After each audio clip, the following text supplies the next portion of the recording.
चलिए आज एक ऐसी कहानी में चलते हैं जो सच में सोचने पर मजबूर कर देती है। ये कहानी है फ्लाइट NC-16002 की, एक ऐसे सफर की जो 1-2 दिन नहीं बल्कि पूरे 9 साल तक चला। ये कहानी है इंसानी जज्बे की, मुश्किलों में भी डटे रहने की। बात है 27 दिसंबर 1948 की। एक बिल्कुल आम सी रात थी। उस जमाने का एक बड़ा जहाज डगलस DC-3 अपनी मंजिल की तरफ उड़ रहा था। तब भला किसे पता था कि ये रात इतिहास में दर्ज होने वाली है। और फिर अचानक सब कुछ बदल गया। एक पल में 134 जिंदगियां बस गायब हो गईं। कोई सुराग नहीं, कोई खबर नहीं। वो कहाँ गए? ये एक ऐसा सवाल था जिसका जवाब किसी के पास नहीं था। तो आखिर हुआ क्या था? चलिए इस रहस्य की तह तक चलते हैं। देखिए, ये कोई मामूली उड़ान नहीं थी, क्योंकि इसका रास्ता एक ऐसी जगह से गुजर रहा था जो खुद अपने आप में एक बहुत बड़ी पहेली है। वक्त था रात के 8:13। कैप्टन ने बस एक छोटी सी तकनीकी खराबी की बात बताई और बस यही उनकी आखिरी आवाज थी। इसके ठीक 10 सेकंड बाद वो जहाज रडार से हमेशा के लिए गायब हो गया। और कहाँ? ठीक बरमूडा ट्रायंगल के बीचों बीच। लेकिन असल में जो हुआ वो सिर्फ एक मामूली तकनीकी खराबी नहीं थी। जहाज एक ऐसे भयानक तूफान में फंस गया था जिसके बारे में किसी ने सुना तक नहीं था। सारे के सारे इलेक्ट्रॉनिक्स बंद। जहाज अब किसी के काबू में नहीं था। और फिर जिसे कहते हैं ना, एक चमत्कार हुआ। जहाज तूफान से तो बाहर आ गया, लेकिन उसके इंजन पूरी तरह बंद हो चुके थे। वो सीधा नीचे एक अनजान द्वीप की तरफ गिर रहा था और तभी एक बहुत बड़े विशाल पेड़ ने उसे जैसे अपनी डालियों में थाम लिया। यकीन मानिए, इसी पेड़ ने उन 134 लोगों को मौत के मुंह से खींच लिया। जान तो बच गई, पर असली इम्तिहान तो अब शुरू होना था। वो लोग एक ऐसी दुनिया में आ गए थे जिसका जिक्र दुनिया के किसी भी नक्शे में नहीं था। सोचिए, द्वीप पर उनका पहला दिन और मुश्किलें एक के बाद एक आने लगीं। 10 लोग बुरी तरह घायल थे। पीने के लिए साफ पानी का एक कतरा नहीं था। और फिर एक अनजान फल खाने की वजह से एक शख्स की मौत हो गई। ये उस द्वीप पर हुई पहली मौत थी और ये तो बस शुरुआत थी। जब लग रहा था कि अब सब खत्म, अंधेरा ही अंधेरा है, तभी एक नौजवान लड़के की सूझबूझ काम आई। उसने अपने चश्मे के लेंस से आग जला दी। ये सिर्फ आग नहीं थी, ये उनकी पहली जीत थी। ये इस बात का सबूत था कि हार मानना कोई ऑप्शन नहीं है।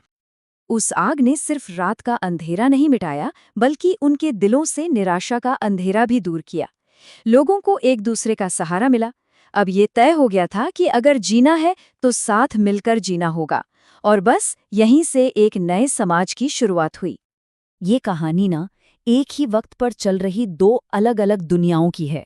देखिए, एक तरफ द्वीप पर लोग जिंदा रहने के लिए हर रोज एक नई जंग लड़ रहे थे, और वहीं दूसरी तरफ बाहरी दुनिया में उनकी तलाश पर इतना पैसा खर्च करने के बाद उन्हें मरा हुआ मान लिया गया।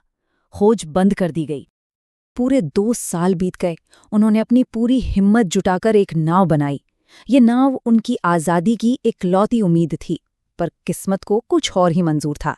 समंदर के एक ही थपेड़े ने उनकी उम्मीदों को डुबो दिया और साथ में 16 जाने भी ले गया। ये हादसा उनके लिए एक बहुत बड़ा सदमा था। उस नाव हादसे ने ना सब कुछ बदल कर रख दिया। अब उस द्वीप पर एक अजीब सी खामोशी थी। सालों बीतते गए, बच्चे बड़े हो रहे थे, ऐसे बच्चे जिन्होंने इस द्वीप के अलावा कोई और दुनिया देखी ही नहीं थी। इन सालों में देखिए क्या क्या हुआ।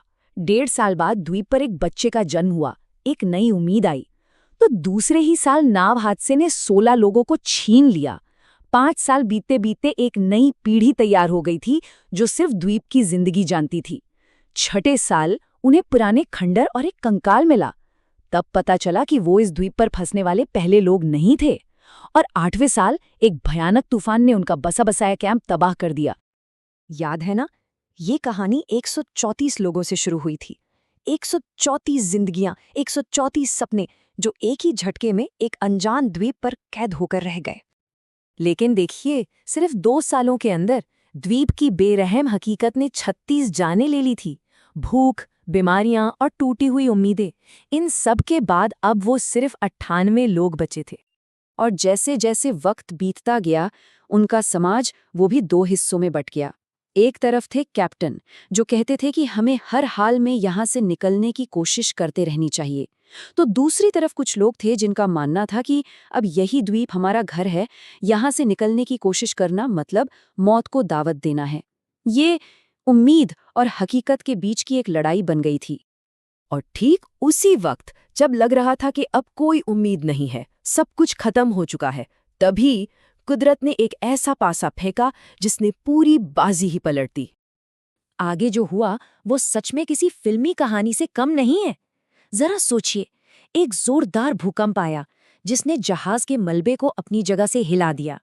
ठीक उसी वक्त सूरज पर एक दुर्लभ सौर ज्वाला भड़की जिसने धरती के मैग्नेटिक फील्ड को डिस्टर्ब कर दिया, और इसी वजह से मलबे में दबा वो पुराना खराब रेडियो अचानक काम करने लगा। और पूरे 9 साल बाद उस रेडियो से एक बहुत ही धीमी आवाज आई, मेडी। बस उस एक धीमी सी आवाज ने इतिहास बदल दिया। जब कंट्रोल रूम में उस जहाज का नंबर गूंजा तो किसी को अपने कानों पे यकीन ही नहीं हुआ। बचाव दल को फौरन दोबारा भेजा गया और एक सुबह द्वीप से उठते धुएं ने उन्हें घर का रास्ता दिखा ही दिया। पूरे 9 साल के लंबे मुश्किल इंतजार के बाद उन 134 लोगों में से 82 लोग जिंदा अपने घर लौट पाए। उनकी ये कहानी दुनिया के लिए एक मिसाल बन गई कि उम्मीद कभी नहीं मरती। बाद में उनकी इस अविश्वसनीय कहानी पर एक किताब भी लिखी गई जो बेस्ट सेलर बनी।